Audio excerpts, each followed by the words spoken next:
இத்தனை ஆண்டுகளாக போராடிட்டு வர்றாங்க. கிட்டத்தட்ட 100 ஆண்டுகளுக்கு மேல இவங்க போராடிட்டு வர்றாங்க.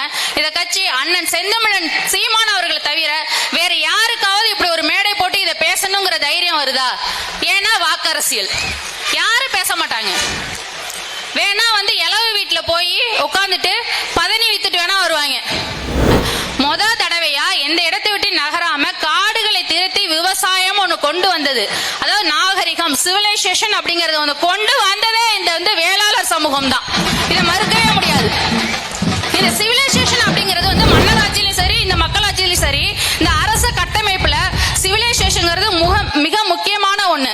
அதை அந்த நாகரிகம் இந்த மக்களை தவிர்த்துட்டு உங்களால கொடுக்கவே முடியாது. அந்த நியாயமான கோரிக்கையை ஏற்று நம்ம எல்லாம் போராடிட்டு இருக்கோம். இதற்கு அரசு செவி சாய்க்கணும்.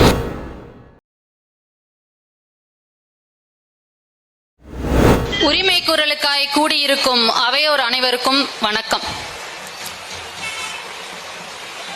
மனிதனா பிறந்த ஒவ்வொருத்தருக்குமே ஒரு அடையாளம் அவசியம்.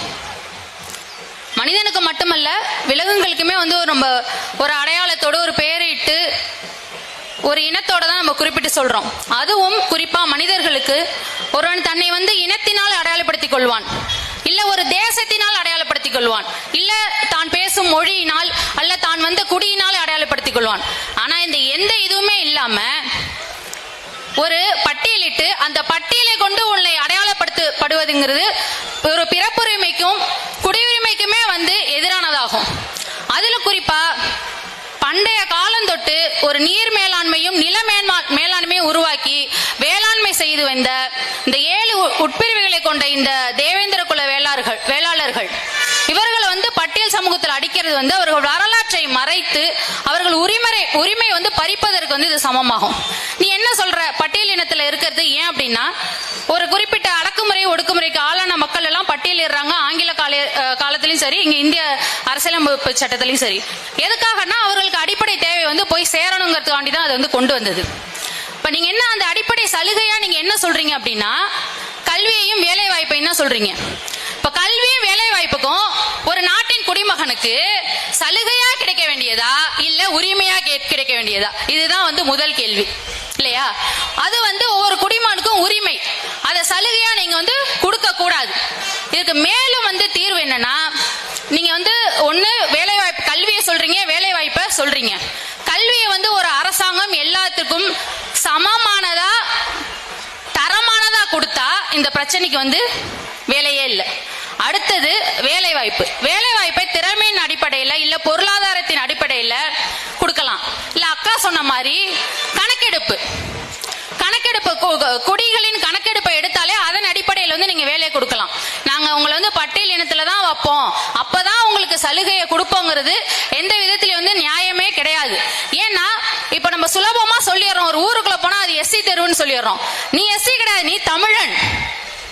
நான் ஒரு தமிழன், நான் ஒரு பறையன், நான் ஒரு பள்ளன். என்ன எப்படி நீ எஸ்சி அப்படிங்கிற அந்த 2 சொற்களுக்குள் எப்படி நீ அடக்குவ? என்னோட வரலாற்று பெருமைகள் நீ எப்படி மறப்ப? இதையெல்லாம் பேசுறதுக்கு இந்த தமிழ்நாட்டுல எந்த கட்சியாவது முன் வருதா? இத்தனை ஆண்டுகளாக போராடிட்டு வர்றாங்க. கிட்டத்தட்ட 100 ஆண்டுகளுக்கு மேல இவங்க போராடிட்டு வர்றாங்க. இத கட்சி அண்ணன் செந்தமிழன் சீமான் அவர்களை தவிர வேற யாருக்காவது இப்படி ஒரு மேடை போட்டு இதை பேசணுங்கிற தைரியம் வருதா? ஏன்னா வாக்கரசியல், யாரும் பேச மாட்டாங்க. வேணா இளவு வீட்டுல போய் உட்காந்துட்டு பதனி வித்துட்டு வேணா வருவாங்க. பதனி எங்க நாங்கெல்லாம் இளவு எங்க வயலுக்கு போறதில்ல, அஜித்குமார் செத்தப்ப போறதில்ல. ஆனா எங்க இந்த சாதி கொலைகளும் சாதிய ரீதியான பிரச்சனைகள் எங்க இருக்கோ அந்த இளவு வீட்டுல எல்லாம் போய் உட்காந்து பதனின்னு பானையில பதனி வித்துட்டு வருவாங்க இந்த அரசியல் தலைவர்கள். எங்க அண்ணனும் அங்க போறாரு, எங்க அண்ணன் எல்லாத்துக்காகவும் போராடுறாரு. எங்க அண்ணன் இதுக்கு மட்டுமா போராடுறாரு? மனிதனுக்காக பேசினாரு, மாட்டுக்காக பேசினாரு, இப்ப மரத்துக்காக பேச போறாரு. இவங்களுக்கு எல்லாம் என்ன தெரியும்? இவங்கள்ட்ட நீங்க திராவிட கட்சிக்காரன் யார்ட்ட போய் கேளுங்களேன், அக்ரினா என்ன, உயர்தினா என்ன அப்படின்னு ஏதாச்சும் போய் கேளுங்களேன், தெரியாது. அண்ணா உங்க அண்ணன் என்ன மாட்டுக்கிட்ட எல்லாம் பேசிட்டு இருக்காரு. சரிடா எருமா மாடு, ஆணிரைனா என்னன்னு சொல்லு அப்படின்னா அவனுக்கு ஆணிரைனா என்னன்னு தெரியாது. அவனுக்கு அவன் ஆணிரைனா என்ன கேட்டோன்னு வச்சுக்க, என்ன இளநறையா பித்தநறையான்னு கேட்பான். அவ்வளவுதான், அந்த அளவுக்கு தான் அவனோட அறிவு. இப்போ அதனால இந்த திராவிட கட்சிகளை நீங்க நம்பி எந்த ஒரு போராட்டத்தையுமே முன்னெடுக்க முடியாது.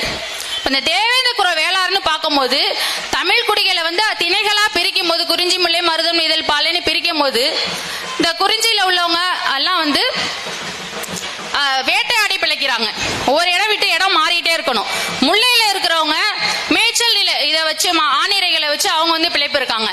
முதல் தடவையா எந்த இடத்தை விட்டு நகராம காடுகளை திருத்தி விவசாயம் ஒண்ணு கொண்டு வந்தது, அதாவது நாகரிகம் சிவிலைசேஷன் அப்படிங்கறது வந்து கொண்டு வந்ததே இந்த வந்து வேளாளர் சமூகம் தான்.